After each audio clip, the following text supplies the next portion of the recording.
एउटा च्याब्रुङले कसरी सम्बन्ध तोड्न सक्छ, सम्बन्ध जोड्न सक्छ र फिल्मको कथा 180 डिग्री मोड्न सक्छ यो जान्नका लागि भने तपाईले जारी 2 हेर्नै पर्ने हुन्छ।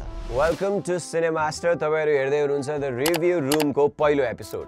नेपाली मुभी इन्डस्ट्रीमा सायद पहिलो पटक फिल्म रिलिज भएको 3 दिनपछि फिल्मको एक्सटेन्डेड भर्जन रिलिज भएको छ, जसलाई फ्यान्सी टर्म दिएर डाइरेक्टर्स कट भनिएको छ।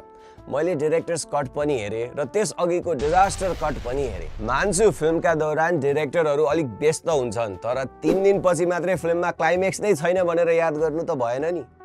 खैर केही छैन, फाइनली डाइरेक्टर्स कट आइसकेको छ र I must say Upendra Subba is back with his soulful soil cinema.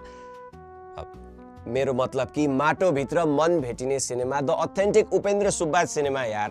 अरे अब जारी हेरेको भए पो थाहा हुन्थ्यो त, गएर जारी हेर्नु सुरुमा युट्युबमा छ। जारी 2 मा चाहिँ के छ त, कुनै पनि सम्बन्धमा अर्थ राख्ने ससाना पक्षहरूलाई समाएर पोएटिकली कथा प्रेजेन्ट गर्न सक्ने सिपालु डाइरेक्टर उपेन्द्र सुब्बाले यसपटक पनि लिम्बू समुदायको अर्ग्यानिक कथालाई पर्दामा ल्याउन सफल भएका छन्। एउटा सरल देखिने मिसअन्डरस्ट्यान्डिङले ठूलो रूप लिँदै कथाका 2 पात्रलाई बिसोडसम्म पुर्याउँछ।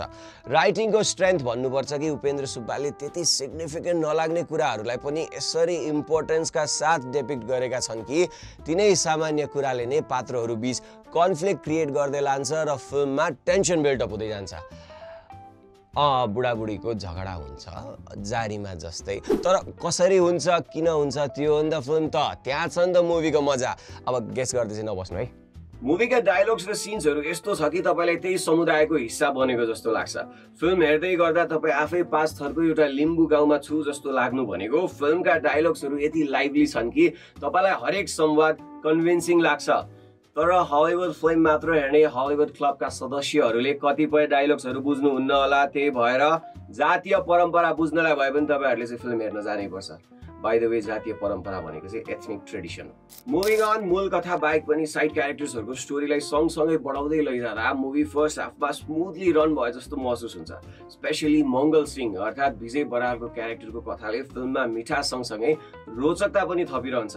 उनको सटल जेस्चर्स र एक्सन्सले इन्टरटेन गरिरहँदा उनको भूमिका कतै पनि लाउड अथवा फोर्सफुल देखिँदैन। भनेको कमेडी गर्नका लागि केराको बोक्रामा चिप्लेर लडिरहनु पर्दैन, बिजुली चम्किँदा 2 फुट उफ्रिनु पर्दैन र मेन कुरा 4 वटा जोक हाल्दैमा क्यारेक्टर्स फनी बन्दैन। मङ्गल सिंह सँगसँगै मङ्गल सिंहको बुवा बनेर खेल्नु भएका उपेन्द्र सुब्बाको आफ्नै प्रेजेन्स पनि निकै दमदार रहेको छ। छोटो रोल भए पनि उनको उपस्थितिले सिनहरू झनै रसिला बनेका छन्। 1-2टा डायलग त यति मिठा छन् कि फिल्म सकिदासम्म केही याद रहोस् नरहोस् उनको डायलग त पक्कै याद हुन्छ। ब्याकग्राउन्ड स्कोरले दर्शकलाई मुभीमा बाँधि राख्न मजाले सहयोग गरेको छ। कथामा देखिने चाइल्ड आर्टिस्ट नुनाम्सा, जो नामसाङ र हाङमाकी छोरी हुन्छन्, उनले मुभीमा इमोसनल डेप्थको एक्स्ट्रा लेयर थपेकी छिन्। पहिला भन्दा विशेष चाहिँ के छ त यो मुभीमा भन्ने लागिरहेको छ होला। विशेष के छ भने सेना र माओवादीको द्वन्द्वमा परेर कसरी आम जनताहरू चेपिएका थिए। पहिलो हाफमा माओवादी जनयुद्धको परिवेश बीचबीचमा आइरहने हुँदा स्टोरी अनप्रेडिक्टेबल भए जस्तो र एउटा थ्रिललाई बोकिरहेको जस्तो लाग्छ, जुन कुरा मलाई भने सुन्दर लाग्यो र त्यसले कतै प्रेजेन्ट पोलिटिकल सिनारियोलाई सटायर गरे जस्तो पनि महसुस हुन्छ। त्यति मात्र नभई फिल्मले सटल तरिकाले धार्मिक व्यङ्ग्य पनि गरेको छ। अब कुरा गरौँ मुभीका कमजोर पक्षहरू। फर्स्ट हाफमै पनि कति ठाउँहरूमा मेन क्यारेक्टर्सहरूको रिस त्यति जस्टिफाइड लाग्दैन। 2 क्यारेक्टरलाई 2तिर पार्नकै लागि अलिकति अतिरिक्त रिस देखाइएको हो कि जस्तो लाग्छ। रिसाउने बित्तिकै क्यारेक्टर्सहरूले खुकुरी बोकिहाल्ने, केटाहरू ल्याएर खेदाउने, जे भेट्यो त्यही फ्याँक्ने, यस्तो प्रकारको सिनहरू देख्दा फिल्मले अलिकति ओभर युज्ड मेथड फलो गरेको हो कि जस्तो लाग्छ। सेकेन्ड हाफबाट मुभी एउटै प्याटर्नमा अघि बढ्न सुरु हुन्छ। एउटा क्यारेक्टर हिँडिरहेको छ, खोला आउँछ, डाँडा आउँछ, नाला आउँछ, तर क्यारेक्टर हिँड्न छोड्दैन। हिँडेको धेरै रिपिट हुन थालेपछि हिँडेकै बेला केही फरक गरौँ भनेर पछाडि गीत बज्न थाल्छ, तर क्यारेक्टर हिँड्न छोड्दैन। अझ केही फरक गरौँ भनेर क्यारेक्टर बेला बेला चिप्ले जस्तो पनि गर्छ, थाके जस्तो पनि गर्छ, तर जुन सङ्घर्ष देखिनुपर्ने हो त्यो भने कतै देखिँदैन। इमोसनल बनाउने प्रयासमा उही पुरानो शैली अर्थात् टोलाएको, सम्झिएको, फ्ल्यासब्याक प्रेजेन्ट हुने क्रम जारी 2 मा जारी रहन्छ। हरेक पटक कुनै न कुनै सिनले फिल्मको ड्रामालाई अलिकति बढाइदियोस् भन्ने लागिरहन्छ, तर त्यो भने बढ्न पाउँदैन। फिल्मको फर्स्ट हाफमा निरन्तरता पाइरहेका क्यारेक्टर्सहरूको कथा पनि अलिक कम देखाइन्छ। फर्स्ट हाफमा ठूलो भूमिका खेलेको च्याब्रुङ दोस्रो हाफमा हराएको जस्तो लाग्छ। तर फिल्मको अन्तिममा जसरी च्याब्रुङलाई जोडिन्छ त्यो सिम्बोलिक र मेटाफोरिकल लाग्छ। धेरै भने अन्तिमको एउटा सस्पेन्स बाँकी रहँदैन।